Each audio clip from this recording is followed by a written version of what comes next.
Assalamualaikum warahmatullahi taala wabarakatuh. Syukur alhamdulillah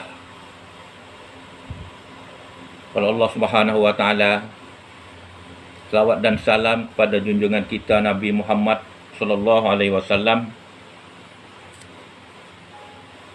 dan kepada panitia pelaksana seminar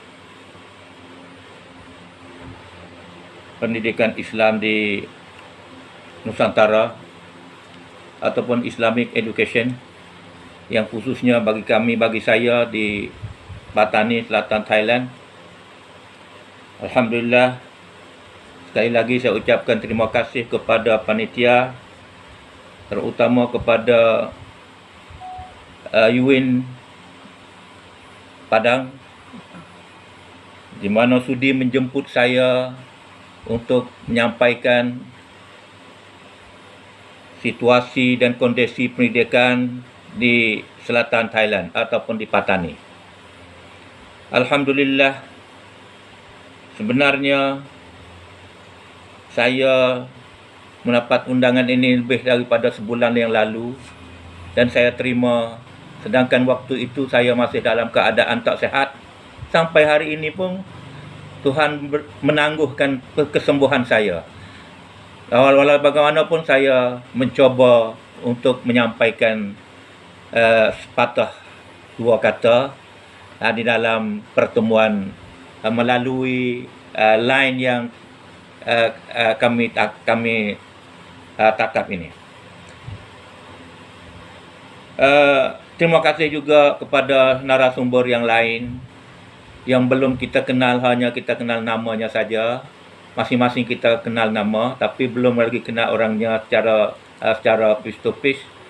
Walau bagaimanapun itu adalah mudah-mudahan kita dipertemukan Tuhan. Kalau tidak bertemu di masa kini, kita bertemu di dunia sana.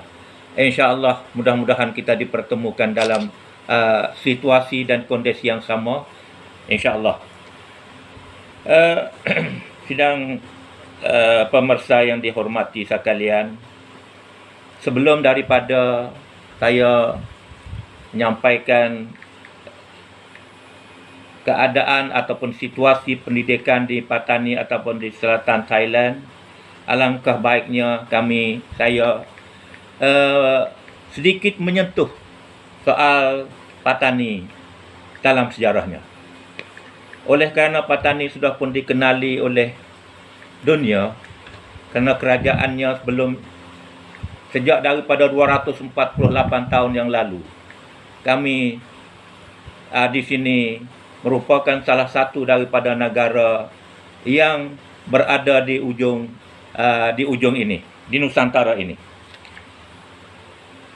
Jadi kalau melihat pada perkembangan sejarahnya yang ditulis oleh Ahmad Zamri Malik yang mengatakan bahawa perkembangan Islam di Nusantara Patani merupakan lebih awal daripada Melaka, berdasarkan pada tulisan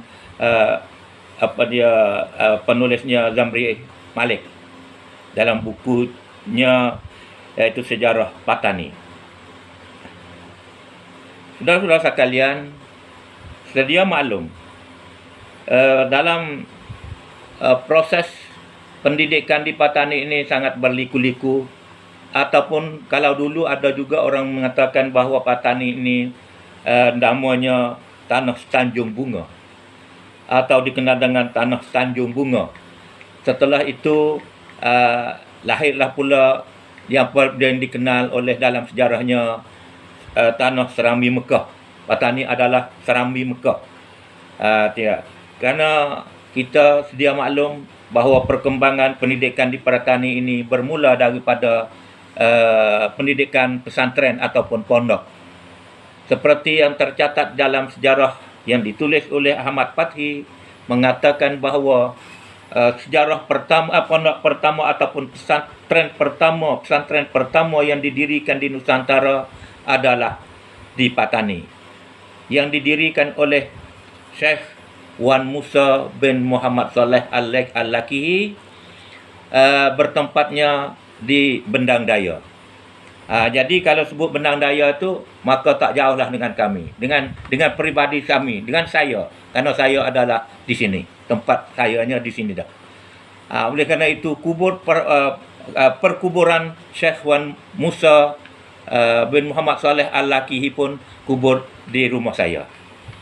Alhamdulillah. Jadi kalau membicarakan soal itu cukup panjang lebar, tapi kalau tidak sentuh maka tidak rasanya tidak sempurna dalam masalah perkembangan Islam ini. Di Nusantara, pendidikan Islam di Patani ini. Karena orang pertama mendirikan pondok adalah Syekh Wan Musa bin Muhammad Saleh Al-Lakihi. Sedangkan adiknya iaitu Syekh Pakih Ali bin Muhammad Saleh Al-Lakihi, mereka berhijrah daripada Patani ke Kalimantan, dan perkuburannya berada di Kalimantan, di sebuah kampung di Mempawah Hilir, yang tertulis di kuburnya Syekh Pakih Ali Keramat Pokok Seno. Mungkin kalau orang-orang kawan-kawan kita yang berada di sekitar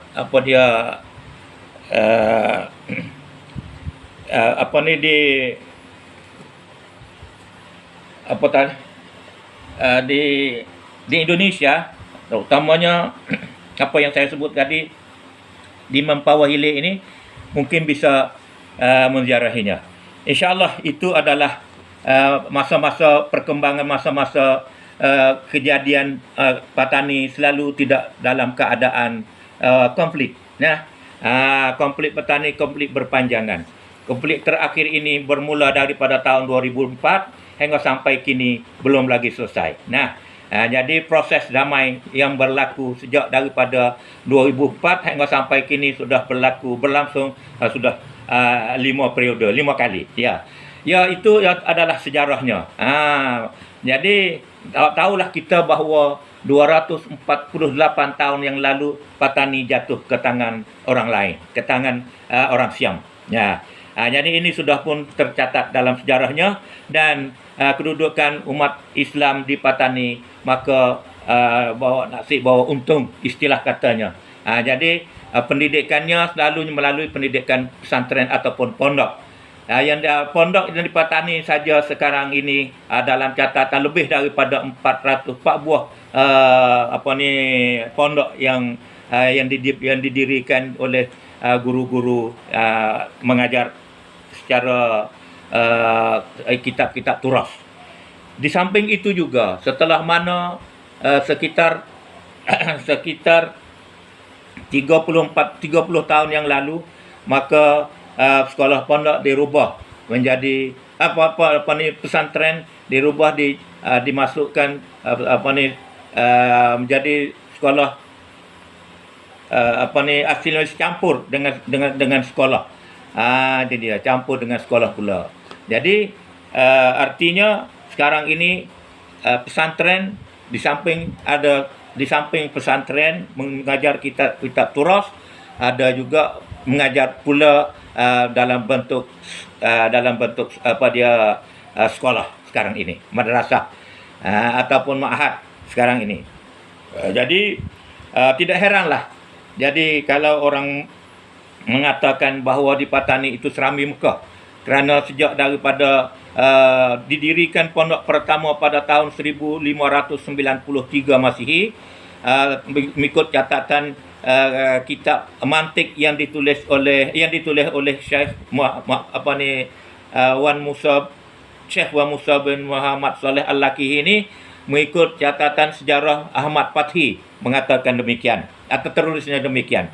Oleh kerana itu, sejak itu sampai kini, maka pondok dan umat-umat Islam di selatan, di Patani ini, kebanyakannya melalui pendidikan pondok ataupun pesantren.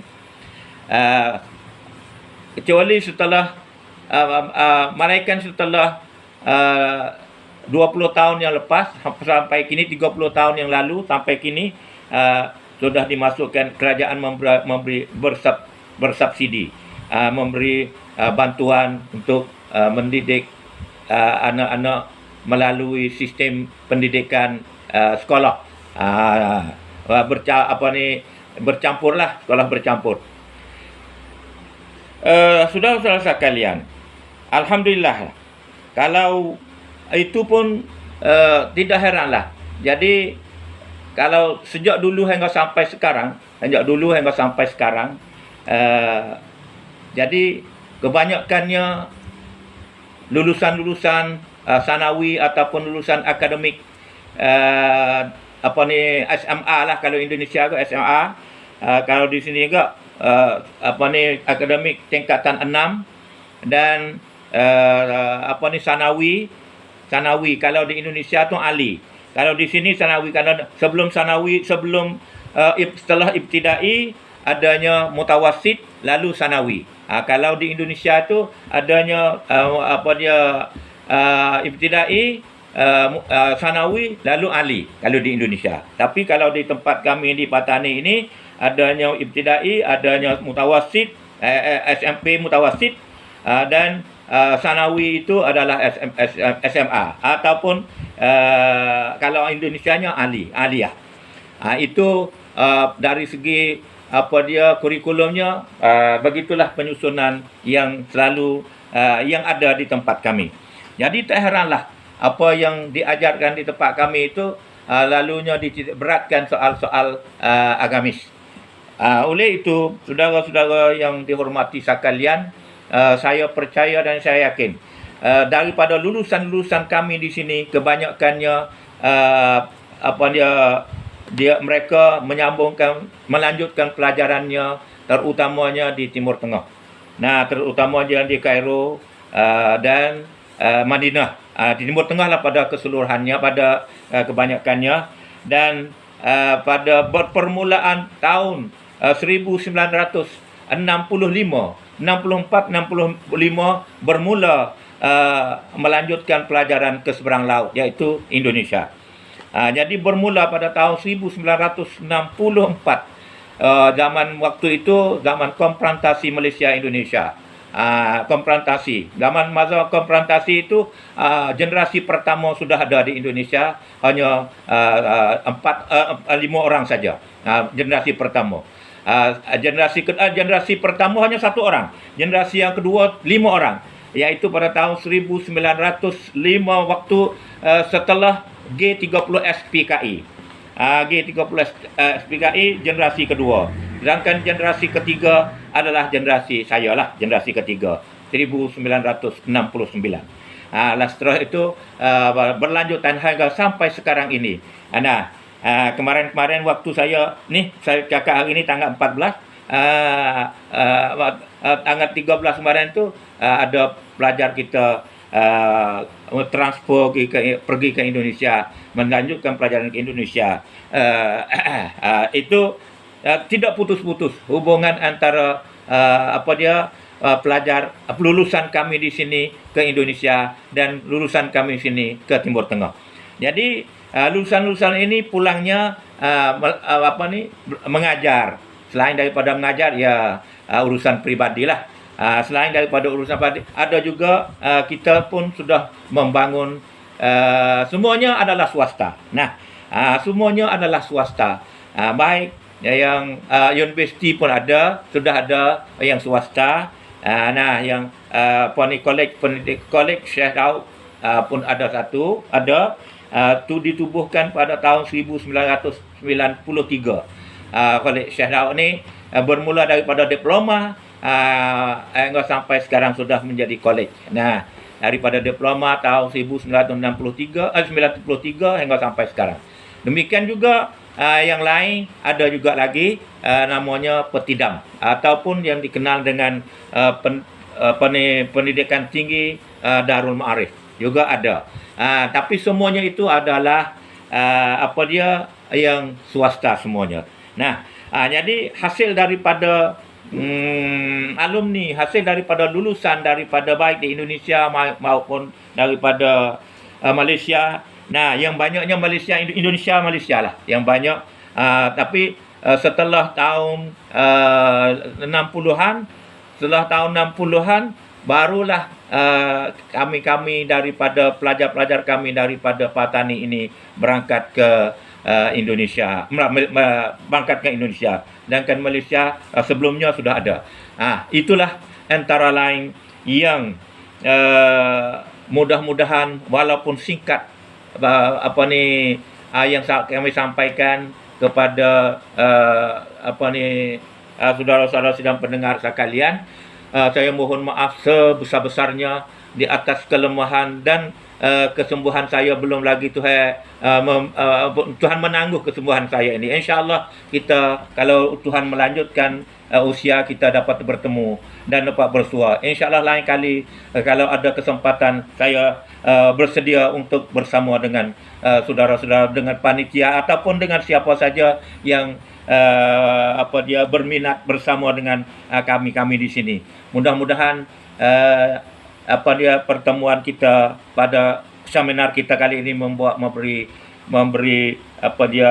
kebaikan dan memberi faedah untuk bersama. Sekianlah, wabillahi taufiq wal hidayah. Wassalamualaikum warahmatullahi wabarakatuh.